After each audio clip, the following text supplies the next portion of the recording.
sajalah.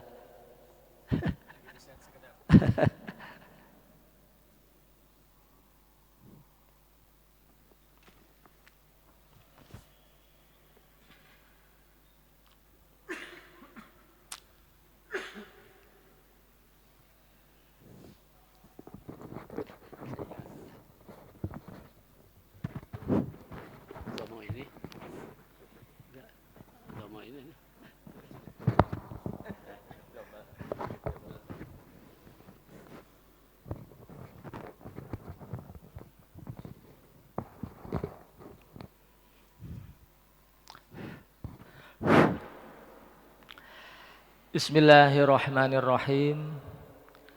Assalamualaikum warahmatullahi wabarakatuh.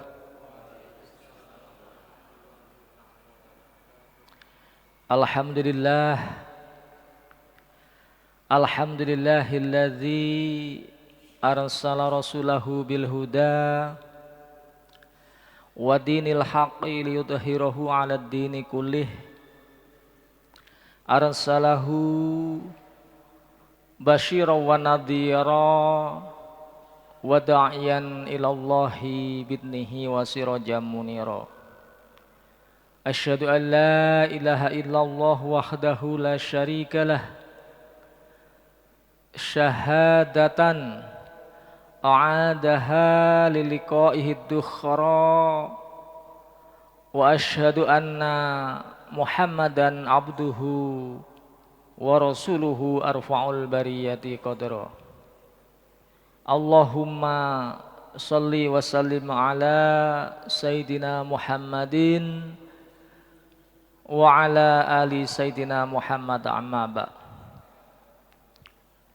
Hadrati muhtaramin, para sepuh, para alim, para ulama, para kiai, hadirin wal hadirat yang insyaallah dimuliakan oleh Allah Subhanahu wa taala.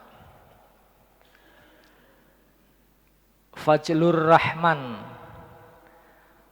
dalam salah satu kitabnya yang berjudul Al-Islam itu menjelaskan bahwa tujuan diturunkannya agama Islam di semesta ini ditujukan dalam konteks untuk membangun struktur masyarakat yang adil, masyarakat yang sejahtera, masyarakat yang hidup dalam tuntunan etika. Dari tujuan diturunkannya Islam seperti ini menjadi catatan bagi kita semua, karena Islam diarahkan dalam konteks membangun struktur masyarakat yang adil, yang sejahtera didasarkan pada etika. Ini menjadi pemahaman kita bersama bahwa dalam konteks masyarakat Islam ini kemudian tidak diperkenankan munculnya gap, munculnya strata sosial yang terlalu jauh perbedaannya, atau juga memunculkan ketimpangan-ketimpangan. Karena jika itu terjadi, maka ini bagian dari min alamatin bahwa tujuan kita dalam konteks berislam, dalam konteks membangun sebuah struktur masyarakat yang adil, yang sejahtera didasarkan pada etika, ini akan bermasalah. Oleh sebab itu, karena tujuan Islam di dunia ini diarahkan dalam konteks tujuan itu, dalam Islam muncul istilah yang kita kenal dengan at-takaful al-ijtimai. At-takaful al-ijtimai ini adalah as-su'urul jam'i. Dalam Islam kemudian dalam konteks untuk bisa menghindari munculnya ketimpangan Kemudian ada ajaran yang namanya takaful ijtimai. Dalam bahasa kita dikenal dengan sense of togetherness. Bahwa umat Islam itu antara satu dengan yang lain ini adalah terikat. Su'urul jam'i bimas'uliyatin ba'duhum an ba'dihim. Jadi antara sesama umat Islam, ini antara satu dengan yang lainnya, terikat pada mereka antara satu dengan yang lainnya namanya tanggung jawab. Bimas'uliyatin ba'duhum an ba'dihim. Yang kuat itu punya ikatan kepada yang lemah, yang kaya punya ikatan dengan yang miskin, yang berkuasa punya ikatan dengan yang lemah, yang tidak mampu ini pun juga punya ikatan dengan yang mampu. Dengan kata lain, at-takaful al-ijtimai ini adalah salah satu strategi dalam ajaran Islam dalam konteks untuk bisa menghindari munculnya ketimpangan. Disadari sepenuhnya bahwa dalam Islam itu bahwa apa yang dimiliki seseorang, kelebihan yang dimiliki oleh seseorang itu bukanlah murni milik dia abadi. Dalam Al-Quran digambarkan wa fi amwalihim haqqul lisailin wal mahrum, bahwa dalam setiap harta-harta orang yang mampu itu hakun, itu ada hak bagi orang yang meminta-minta, ada hak bagi orang-orang yang tidak mampu. Ini artinya apa? Betapa kekayaan kita meskipun itu secara de facto adalah milik kita, tetapi di dalamnya ada bagian yang itu adalah hakun lisailin wal mahrum. Bahwa ada sebagian daripada apa yang kita miliki ini merupakan hak, merupakan bagian daripada orang-orang yang miskin ataupun orang-orang yang meminta-minta. Ini diajarkan luar biasa dalam Islam. Bahkan dalam salah satu hadis ini yang sangat sahih, Bukhari dan Muslim meriwayatkan, man nafasa an mu'minin kurbatan min kurabid dunya nafasallahu anhu min kurbatil akhirah. Jadi kalau ada orang memberi nafas kehidupan, jadi bahasa nafasa itu sebenarnya nafas, memberi kehidupan. Tetapi dalam konteks hadis ini, barang siapa yang mau membantu saudaranya mukmin yang lain atas kesulitan yang dihadapinya untuk urusan dunia, nafasallahu anhu kurbatan min kurabi yaumil qiyamah. Ini janji Allah Subhanahu wa taala demikian luar biasa. Kalau ada orang mukmin mau berbagi, mau membantu saudaranya yang lain terkait dengan kesulitan hidup, maka kesulitan dia di yaumil qiyamah ini akan dibebaskan oleh Allah Subhanahu wa taala. Ini menggambarkan kepada kita semua bahwa ada tanggung jawab profetis, ada tanggung jawab etis antara orang yang pandai, antara orang yang kaya, antara orang yang kaya dengan orang-orang yang miskin, dengan orang-orang yang lemah, dengan orang-orang yang bodoh. Ini dalam konteks apa? Untuk memperkuat tujuan Islam ini hadir di semesta ini, yaitu membangun struktur masyarakat yang adil dan sejahtera didasarkan pada etika. Jadi membantu orang lain ini adalah manifestasi dari ajaran Islam. Apalagi kita sekarang sedang memasuki bulan Ramadan. Ini adalah bulan kepedulian sosial. Ini adalah bulan-bulan saatnya kita menguji kepada diri kita dengan apa yang kita miliki hari ini. Hadirin wal hadirat, kalau kita lihat dari seruan tafsir atau hadis ini di dalamnya sebenarnya ada rahasia kehidupan yang luar biasa.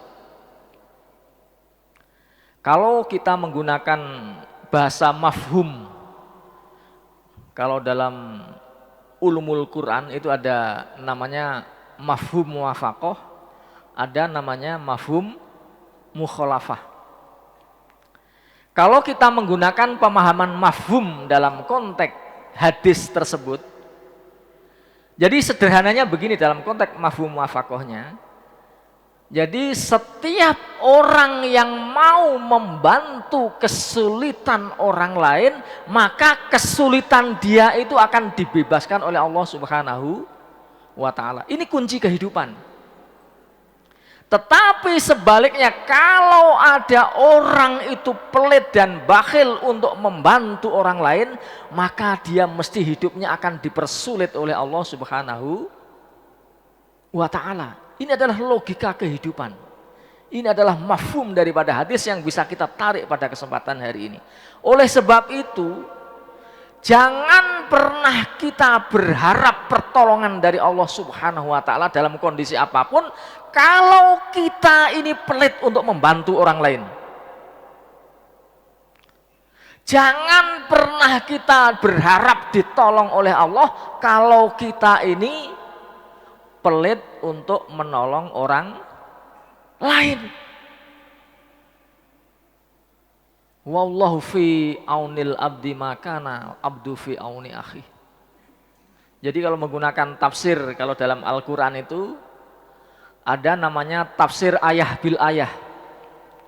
Jadi menafsirkan ayat dengan ayat yang lain dengan menggunakan munasabah ini untuk memperkuat dari argumen-argumen yang disampaikan oleh Al-Quran. Tetapi dalam konteks hadis pun kita bisa menggunakan tafsir hadis bil hadis. Kalau tadi disebut man nafasa an mu'minin kurbatan min kuramid dunya nafasallahu anhu min kurbatin fi yaumil qiyamah. Ini diperkuat lagi dengan hadis yang lain bahwa tadi Allah akan selalu membantu hambanya selagi hambanya mau membantu saudaranya yang lain. Wallahu fi aunil abdi makanal abdu fi auni akhi.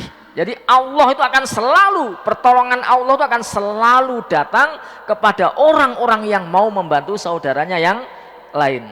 Bahkan dalam hadis yang lain disebutkan mangkana fi hajati akhi fakana Allah fi hajatihi. Barang siapa orang yang mau memenuhi hajat saudaranya yang lain, maka hajat dia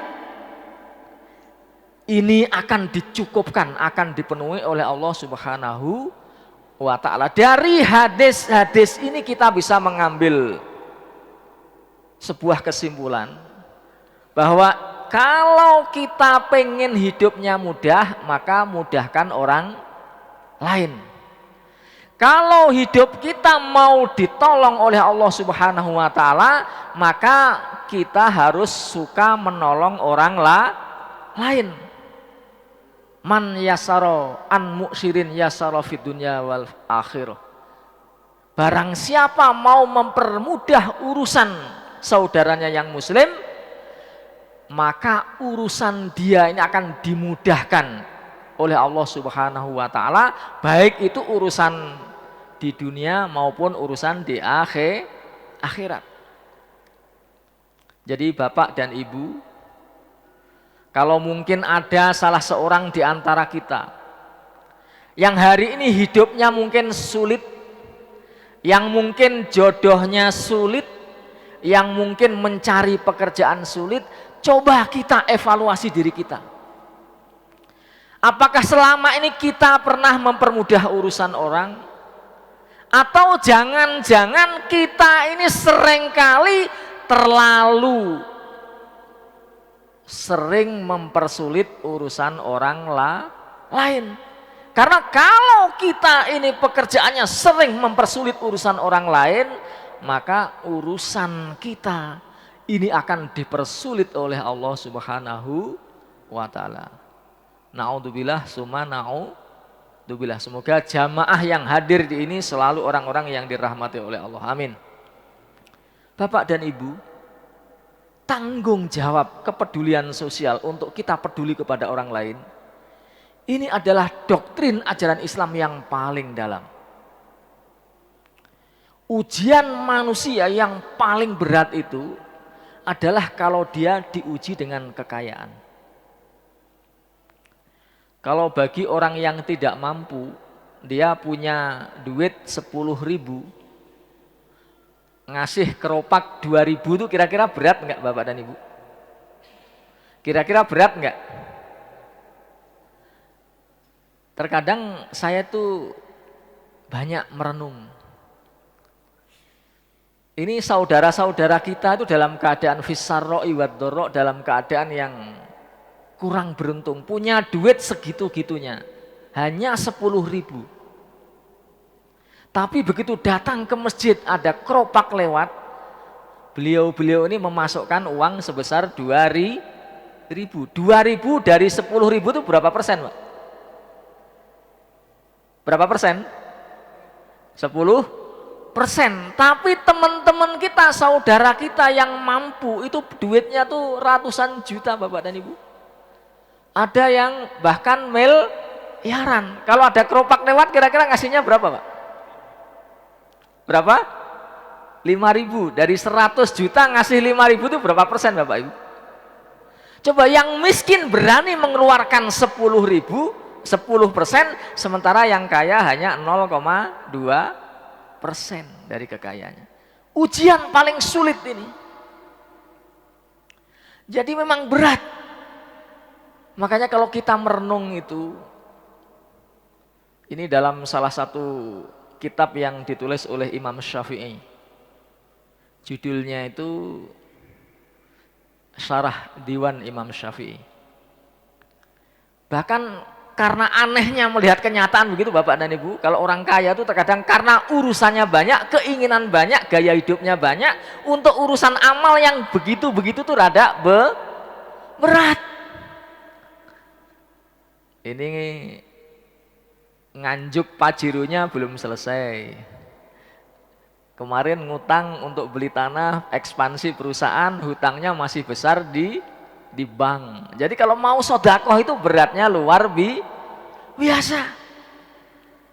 Tapi bagi orang yang miskin, orang yang tidak mampu punya duit 10.000 segitu-gitunya, ada keropak lewat mau mengasih 2.000 rupiah. Betapa 10% beliau ini masih mau mengeluarkan. Sehingga karena ada kondisi yang sedikit aneh seperti itu, kata Imam Syafi'i, balutu man bana dunya falam arominhum siwa man hoda al bukhlu mil'a ihabihi fajaratu fi ghamdil qanaati syarima faqatatu rojai an dubabihi.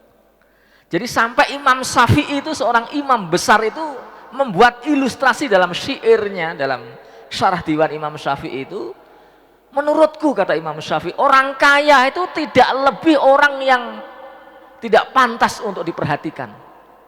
Karena apa? Menurut Imam Syafi'i, orang kaya itu hanya orang yang sedang membangun kebakhilan untuk memenuhi ruang-ruang dunia mereka. Oleh sebab itu, fakotok bihomdil qanaati sorima. Oleh sebab itu Imam Syafi'i dia memutus diri untuk tidak banyak berharap dengan orang-orang kaya. Kenapa demikian? Fakotok tu rojai andubabi. Imam Syafi'i bahkan menyindirnya dengan menggunakan, saya akan memutus diri untuk berharap bahkan hanya dari lalatnya orang kaya saja. Lalatnya saja sudah tidak berharap, komo berharap sumbangan, komo berharap bantuan. Terkadang aneh kehidupan ini, tapi itu tidak semuanya. Banyak juga orang kaya yang dia sangat derma, banyak juga orang kaya yang dia sangat dermawan.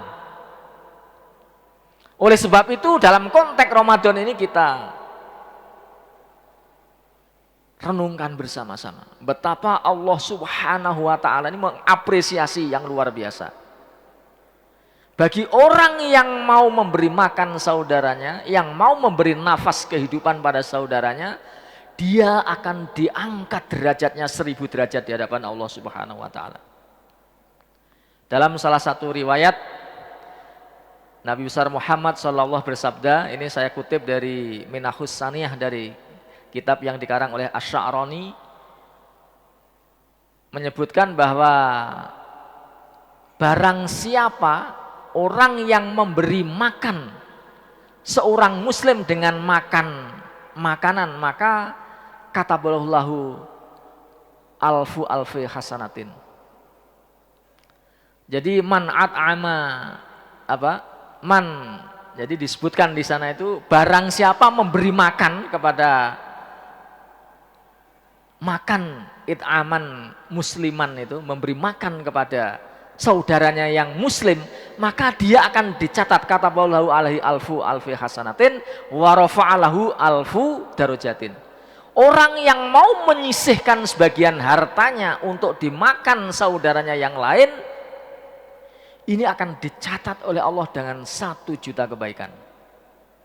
Bukan saja dicatat dengan 1 juta kebaikan, tetapi derajatnya akan diangkat oleh Allah Subhanahu wa taala dengan 1000 derajat. Ini betapa Allah Subhanahu wa taala mengapresiasi kepada orang-orang yang mau membuka diri, orang-orang yang mau bisa membunuh ego kepemilikannya atas dasar tadi mentasarufkan hartanya di jalan Allah Subhanahu wa taala. Hadirin wal hadirat, jadi as-sahyu, jadi orang yang dermawan itu qaribu minallah, qaribun min rahmatihi wa ba'idun min adabihi. Jadi usahakan kita sebagai umat Islam itu, kalau kita bisa, kita berjarak dengan harta yang kita miliki. Punya harta itu jangan terlalu ditaruh di hati kita, jangan terlalu digenggam erat-erat. Kalau bisa harta yang kita miliki itu harus kita jadikan wasilah dalam konteks untuk kita hadir memperkuat diri, bertakarub kepada Allah Subhanahu wa taala. Karena selagi hati kita ini masih terikat oleh dunia dan kita belum bisa membunuh ego kepemilikan harta kita, hati kita dikuasai oleh mal kita, maka mohon maaf, al-bakhilu itu ba'idun minallah wa ba'idun min rahmati. Orang yang pelit itu dia akan selalu jauh dari rahmat Allah, akan selalu jauh dari Allah, dan qaribun min adabihi, dia akan sangat dekat dengan adabnya Allah Subhanahu wa taala. Bahkan dalam hadis yang sangat keras Nabi besar Muhammad sallallahu alaihi wasallam menyampaikan, la yaqdusullah ummatan la yu'ti dhaifa haqqan illa bi muta'at. Kalau ada orang yang pandai, yang punya harta, yang punya kekuasaan, tetapi dia pelit untuk berbagi, hati-hati, dia tidak akan pernah dilindungi oleh Allah Subhanahu wa taala. Layak dusulah umatan layuk tadaifa hakon, kecuali dia menyampaikan hak-haknya. Dan kalau dia mencegah untuk menyampaikan hak-haknya kepada yang lain, maka Allah akan mengambil dengan cara dijarah. Jadi Nabi itu wanti-wanti, karena dalam harta kita itu ada hak bagi orang lain. Kalau kita ini kemudian mengekang hak orang lain dengan apa yang ada pada hak kita, yang ada pada harta kita, maka kita ini akan jauh dari rahmat Allah, akan jauh dari perlindungan Allah, dan yang paling dekat adalah adabnya Allah Subhanahu wa ta'ala. Oleh sebab itu kita mohon kepada Allah, semoga harta yang dilimpahkan Allah kepada kita ini menjadi wasilah bagi kita semua dalam konteks untuk terus mensiarkan agama, untuk terus memperkuat masyarakat Islam, untuk terus memperkuat hadirnya existing kita untuk bisa berbagi kepada saudara kita yang lain. Jadi hakikat harta yang sesungguhnya, jadi manusia itu dilahirkan dalam keadaan tidak punya harta dan tidak dalam keadaan tidak punya rumah. Jadi yang namanya manusia itu dia orang yang lahir di dunia yang dalam keadaan tidak punya rumah, tidak punya lalah, tidak punya harta. Darun man la darolah wa darun man la malalah. Yang namanya dunia itu hakikatnya setiap manusia yang hadir, hakikatnya itu milik Allah Subhanahu wa taala. Jadi manusia itu hadir ke dunia, mereka man la darolah, tidak punya rumah dan tidak punya harta. Agar harta yang hari ini kita miliki itu hakikatnya menjadi milik kita, abadi menjadi sesungguhnya milik kita, maka salah satunya adalah harus kita bertasaruf di jalan Allah Subhanahu wa taala. Jadi hadirin wal hadirat, betapa ajaran Islam ini, karena tujuan Islam ini dalam konteks membangun struktur dari masyarakat yang adil dan sejahtera, kemudian dibangun sebuah sistem, sebuah mekanisme sehingga ada tugas dan tanggung jawab antara satu umat satu dengan yang lainnya. Sehingga kalau pengen apa yang kita miliki itu ada maka kata Nabi, semua harta yang dipegang oleh manusia itu semuanya akan hilang. Illa ma akalta, illa ma labista, wa illa ma tasoddaqta. Semua apa yang dimiliki oleh manusia itu semuanya hilang, tidak ada yang abadi. Selain dari apa yang kita pakai, selain apa yang kita makan, selain dari apa yang kita tasarufkan di jalan Allah Subhanahu wa taala, semuanya akan kita tinggalkan. Karena begitu kita menghadap Allah Subhanahu wa taala, yang kita bawa hanya amaliyah kita. Harta yang abadi yang menemani kita dalam kehidupan kelak adalah mata sodakta. Yang kedua ini adalah perhiasan kita selama di dunia, ma'akalta mata sodakta, ma labista, tetapi mata sodakta, apa yang kamu sodakohkan itulah yang menjadi abadi, menjadi teman kita di yaumil kiamah ketika kita menghadap Allah Subhanahu wa taala. Itulah disebut dengan orang-orang yang benar. Innamal mu'minuna alladzina amanu billahi wa rasulihi summa lam yartabu wajahidu bi amwalihim wa anfusihim fisabilillah. Ulaika humus shodiqun. Jadi orang-orang yang beriman yang disebut dengan as-shodiqun itu adalah orang yang beriman kepada Allah, orang yang beriman kepada Rasulnya, sekaligus orang yang mau mentasarufkan sebagian hartanya di jalan Allah.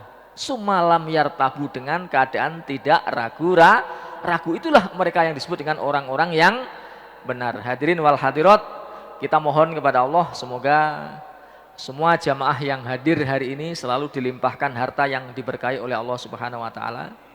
Kita selalu dimudahkan dalam usaha kita, dimudahkan dalam karir kita, dimudahkan dalam bisnis kita, dan kita juga dilapangkan hati kita untuk mentasarufkan sebagian harta kita di jalan Allah Subhanahu wa taala. Amin Allah ya rabbal alamin. Atlubu minkum alafa. Wassalamualaikum warahmatullahi wabarakatuh.